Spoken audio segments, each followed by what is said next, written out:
Exodus chapter 20 verses 1 to 17. In those days, God delivered all these commandments. Then God delivered all these commandments. I, the Lord, am your God, who brought you out of the land of Egypt, that place of slavery. You shall not have other gods besides me. You shall not carve idols for yourselves in the shape of anything in the sky above or on the earth below or in the waters beneath the earth. You shall not bow down before them or worship them. For I, the Lord, your God, am a jealous God, inflicting punishment for their fathers' wickedness on the children of those who hate me, down to the third and fourth generation, but bestowing mercy down to the thousandth generation, on the children of those who love me and keep my commandments.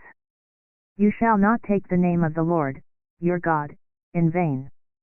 For the Lord will not leave unpunished him who takes his name in vain. Remember to keep holy the Sabbath day. 6 days you may labor and do all your work. But the seventh day is the Sabbath of the Lord, your God. No work may be done then either by you, or your son or daughter, or your male or female slave, or your beast, or by the alien who lives with you. In 6 days, the Lord made the heavens and the earth, the sea, and all that is in them, but on the seventh day he rested. That is why the Lord has blessed the Sabbath day and made it holy.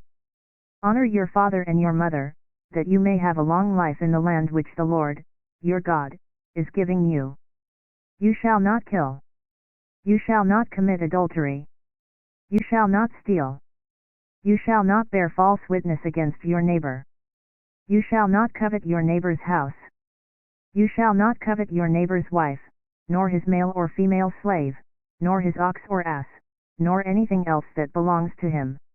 Before God gave the Israelites the 10 Commandments, he reminded them of the reason why, I, the Lord, am your God, who brought you out of the land of Egypt, that place of slavery. God didn't need to justify why he was giving them these rules, or his commands to live by.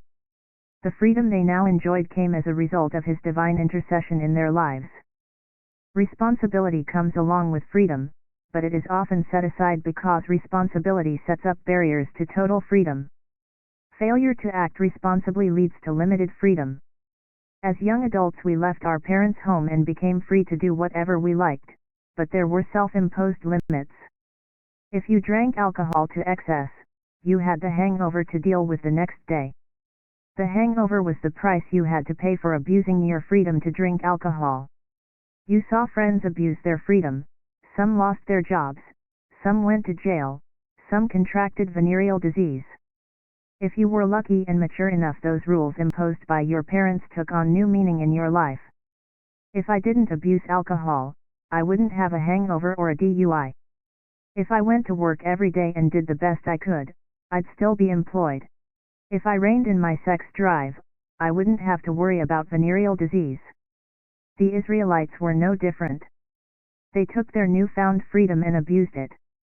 They didn't see God, so they made an image of a golden calf and worshipped that. They were out of food and complained that God was forcing them to starve, until God told them how to gather manna. Now God was about to give them 10 laws which, in their immaturity, they viewed as restrictive instead of freeing, and a joyful way to live in the community, and among your neighbors. You shall not covet your neighbor's house. I knew a young couple who sold their middle-class home and bought one in a wealthy community. The joy of their purchase left them when the payment book arrived. Then of course there was the utilities, and taxes.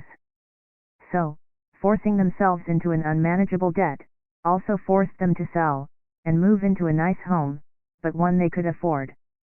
You shall not covet your neighbor's wife, nor his male or female slave. Lust has brought an end to many marriages, single-parent households, unmanageable children that spend too much time to fend for themselves. Nor his ox or ass, nor anything else that belongs to him. Maybe the Mercedes is taking the place of your neighbor's animals or other acquired materialistic items. Ask yourself this question: when did breaking a commandment benefit me long-term, or when did keeping the commandments ever hurt me? The 10 Commandments are the road signs along your heavenly path and desired destination. Keep them always and you won't make a wrong turn, but if you do, those commandments will guide you back to the right path of life. In the ancient Near East, when a treaty was written between countries, we read of certain behaviors either required or prohibited. The 10 Commandments are written in the same style, a command, without explanation, a style with which the people of the times were familiar.